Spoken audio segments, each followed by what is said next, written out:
بسم اللہ الرحمن الرحیم ومن الناس، سبحان اللہ، یہ چوتھا قسم آ رہا ہے، درمیان میں منافق آ گیا، کردار منافقین۔ یہ حضرت صہیب رومی، بڑا ہی خوبصورت نوجوان، بڑا ہی مالدار، اس کو اللہ نے ایمان کی توفیق دے دی۔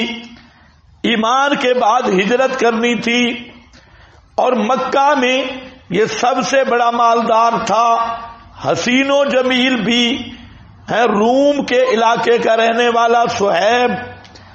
تو اس نے جب ہجرت کی، مشرکین نے پیچھے تعاقب کیا، راستے میں ایک جگہ ہے مکہ اور مدینہ کے درمیان، تو وہ وہاں پہنچ گئے کہ تو ہجرت نہیں کر سکتا، واپس آ۔ یہ گھوڑے سے اترا، اس کے پاس تلوار اور ترکش اور تیر تھے، اور یہ تیر اندازی کا امام تھا، بڑا ماہر تھا تیر، اور پورے مکے میں مشہور تھا نشانے لگانے میں۔ اب سارے مشرک، یہ اکیلا تھا، اس نے مشرکوں کو کہا بات سنو، میں صہیب ہوں، یہ میرے تیر ہیں، یہ میرا کمان ہے، جب تک ترکش میں ایک تیر بھی ہے نا تو مجھے گرفتار نہیں کر سکتے، اور یہ بھی جان لو میرا کوئی تیر خطا بھی نہیں جاتا، جتنے کھڑے ہو انشاءاللہ ایک ایک جہنم جاؤ گے، اور اگر بالفرض میرے تیروں نے کام نہ کیا تو میں تلوار کا وہ ماہر ہوں کہ تمہارا منہ نہیں اس کا مقابلہ کرنے والا، تو اس کے بعد جب تک میری تلوار ٹوٹتی نہیں تمہارا اور میرا مقابلہ ہوگا۔ صحابہ یوں تھے بھائی، ہر کا کوئی ہوتا تھا اچھا جی مہربانی کرو، میں ہم سے کوئی غلطی ہو گئی ہوگی۔ ہم جب مسواک مارتے ہیں نا امریکہ کانپ جاتا ہے، میں کہ اس تنجے سے تو امریکہ کو تباہ ہو جانا چاہیے تھا۔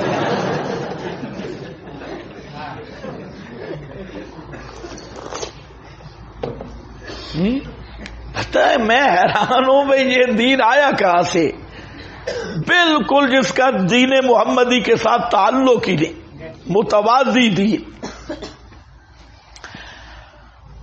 انہوں نے، مشرکوں نے بھی دیکھ لیا بھائی کام تو گڑبڑ ہے۔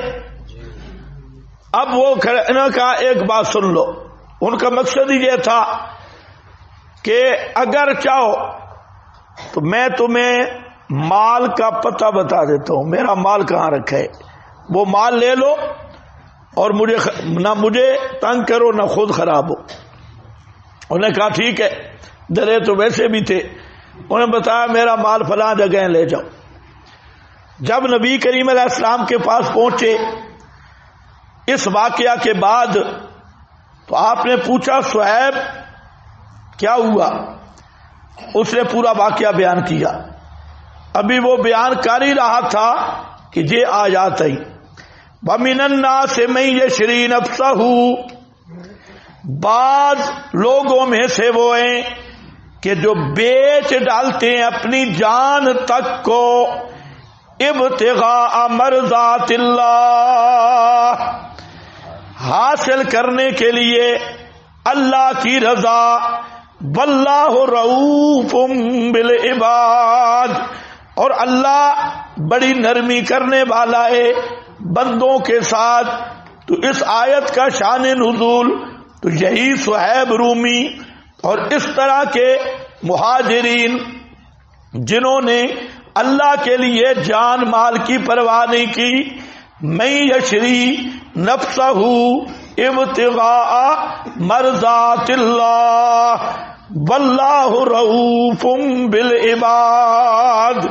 اور یہی صہیب جو مکے کا اتنا بڑا مالدار، یہ احد میں شہید ہوا، اور اس کا وجود کے کپڑا کفن نہیں پورا ہوتا تھا، پاؤں پر کفن کرتے سر کھل جاتا، سر پاؤں تو اذخر رکھی گئی، تو یہ ہے یشری نفسہ، سب کچھ اللہ کے لیے قربان کر دیا۔ یا ایھا الذین آمنوا، اے ایمان والو، ادخلوا فی السلم کافۃ، اے ایمان والو یعنی ایمان کا دعویٰ کرنے والو، ادخلوا داخل ہو جاؤ، فی السلم اسلام میں، کافۃ پورے کے پورے، یہ نہ کہ کچھ یہودی کی رعایت، کچھ عیسائی کی رعایت، کچھ جمہوریت کی رعایت، کچھ مولویوں کی رعایت، نہیں، کافۃ، یہ کافہ کا لفظ یہ حال ہے، کافۃ ادخلوا کے اندر ضمیر ہے، اس ضمیر سے یہ حال ہے، اور معنی کیا ہے؟ سارے کے سارے، اور دوسرا یہ کافۃ سلم سے حال ہے، پورے کے پورے اسلام میں، پورے کے پورے اسلام میں، پورا کا پورا کیا ہے؟ اس پہلے یہودی تھے، مسلمان ہوئے، ان کے ذہن میں ایک بات آئی، ذرا خیال کرنا، بات اتنی آئی کہ ہفتے کے دن کی تعظیم میں کام نہ کرنا یہود میں ہے، اور اسلام میں ہفتے کے دن کام کرنا کوئی فرض واجب نہیں ہے، یہودیت میں حرام ہے، اسلام میں کھانا کوئی فرض واجب نہیں ہے، اس لیے وہ قدر مشترک تلاش کر رہے تھے کہ جن چیزوں کا اسلام اور یہودیت میں تصادم نہیں، تو ہم دونوں کی رعایت رکھیں گے، ہفتے والے دن کاروبار نہیں کریں گے، اونٹ کا گوشت نہیں کھائیں گے، اس بات کو اچھی طرح سمجھو۔ تو مشترکات کی بعض چیزیں جو ساجی ہیں، مشترک ہیں، تو اس پہ عمل کریں گے۔ اللہ رب العزت نے فرمایا کہ ادخلوا فی السلم کافہ، پورے اسلام میں آؤ۔ یہ نہیں ہے کہ یہودیت کا بھی لحاظ یا کسی دوسرے مذہب کا بھی لحاظ، خبردار۔ اب آپ دیکھ لیں، ایک آدمی ساری زندگی اونٹ کا گوشت نہ کھائے، بجرے میں ہفتے کے ایک پورا ہفتہ کام نہ کرے، صرف ہفتہ چھوڑو اتوار کو بھی فارغ رہے، بجرے میں نہیں ہے۔ لیکن بات کیا تھی؟ نظام کی۔ یہ نقطہ ہے سمجھنے والا۔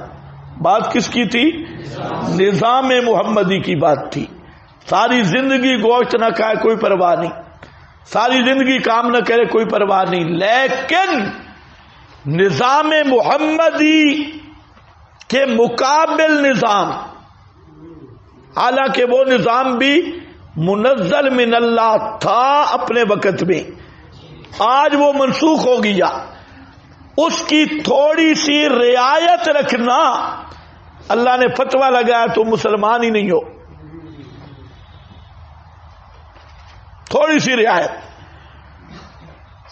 وہ منزل نظام تھا، اور آج پورا نظام طاغوت ہے، اور اس پہ رضا بھی نہیں، اس پہ عمل ہے، صرف رضا نہیں، اس پہ عمل ہے، اور پھر صرف عمل بھی نہیں، نصوص کو بھی کھینچ تان کے اس پہ فٹ کیا جا رہا ہے۔ یہ جمہوری نظام، دجالی نظام، طاغوتی نظام، یہ نظام محمدی کے بالکل مد مقابل ایک نظام ہے۔ وہاں صرف رعایت کی بات تھی، اللہ کا فتویٰ ادخلوا فی السلم میں مطلب ہے کوئی مسلمان نہیں ہو، تم اسلام میں آئی نہیں۔ یہ اس بات کی قطعی برہان ہے کہ اسلام ایک ایسا ضابطہ حیات ہے جو کسی دوسرے نظام کی ایک ذرہ بار رعایت کو قبول نہیں کرتا. قبول کرنے والے کو مسلمان تصور نہیں کیا جاتا. سمجھے؟ یہ معمولی مسئلہ نہیں ہے. یہ وہ ضابطۂ حیات. ایک ہے عمل نہ ہو سکنا، وہ الگ بات ہے، لیکن اس نظام کے مقابل کوئی دوسرا نظام اور اس پر رضا، اس نظم، اس ضابطۂ حیات کے مقابل کوئی دوسرا ضابطۂ حیات اور پھر اس پہ رضا، یہ ایک ذرے کا کروڑواں حصہ بھی اللہ کی غیرت بھی برداشت نہیں کرتی، رسول اللہ کی غیرت بھی برداشت نہیں کرتی. اسی لیے فرمایا ان الدین عند اللہ من یبتغی غیر الاسلام دینا فلن یقبل. اب دوسرا عنوان کہ دین کا پھر بات ہوگی. دین کس چیز کا نام ہے؟ لوگ سمجھتے ہی نہیں. دین کیا ہے؟ دین کے اطلاقات تو ہیں، لیکن جو دین اسلام کہا جاتا ہے، دین اسلام کس چیز کا نام ہے جس کے اکمال کا اللہ نے خبر دی ہے، الیوم اکملت لکم دینکم. تو دین اسلام یہ مقابل ہے دین یہودیت کے،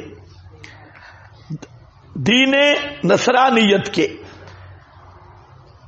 باقی جتنے دین ہیں سب کے لیے اب وہ دین ہے کیا؟ یاد رکھو، کل بھی میں نے ذکر کیا، دین میں عقائد، عبادات اور اخلاقیات اور سیاست، کتنے شعبے ہیں؟ کتنے شعبے ہیں؟ 4. عقائد، عبادت، اخلاق، تہذیب ہے. اخلاق کیا چیز ہے؟ تہذیب ہے، تہذیب اسلام. اور سیاست یعنی اقامت دین، دین کی اقامت، توحید کی اقامت. یہ 4 چیزیں ہیں، اور ان میں پہلے 3 شعبوں کا تحفظ ہے. چوتھے شعبہ میں پہلے 3 شعبے عقائد تب صحیح ہوں گے کہ نظام توحید ہو. عبادات ایک دفعہ ضیاء الحق نے اعلان کر دیا، سکول ماسٹروں کو کہا کہ محلے میں نماز پہ حاضری لگائیں. ہاں، مسجدوں میں اتنا رش تھا.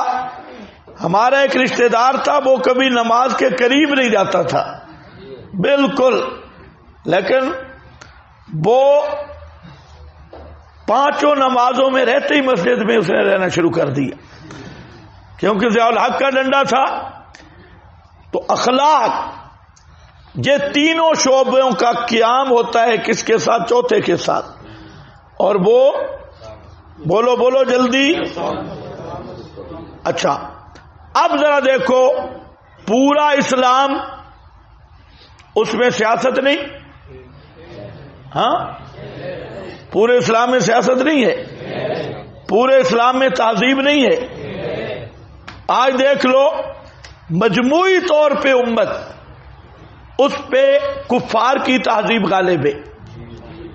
ضابطۂ اخلاق، تہذیب کافروں کی ہے، سیاست کافروں کی ہے.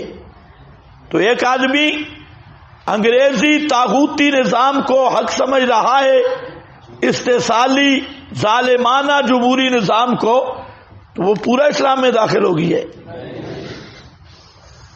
اس نے افتؤمنون ببعض الکتاب وتکفرون، یہ وہ یہودی ہے جس نے کچھ مانا ہے کچھ نہیں مانا۔ سب سے پہلے تو ہے نا ماننا، حق کو تسلیم کر، پھر آگے 3 درجے ہیں۔ اگر طاقت ہے تو ہاتھ سے روک، نہیں تو کم از کم زبان تو چلانا باطل کے خلاف بلسان ہی، اور اگر اتنا ہی نہیں تو دل میں تو نفرت رکھ۔ ذالک اضعف الایمان، ہے تو ایمان کا درجہ لیکن کمزور ہے۔ تو کتنے سٹیپیں 3، لیکن آج تو مسئلہ ہے یہ سمجھانا پڑ گیا کہ اسلام کس چیز کا نام ہے۔ صرف عقائد وہ بھی کوئی نہیں، عبادات اور باقی جتنے شعبے وہ سارے کافروں والے، یہودیوں صلیبیوں والے وہ امت اپنا کے اور کہتی ہے جی ہم مسلمان ہیں، یہ مسلمان قوم ہے۔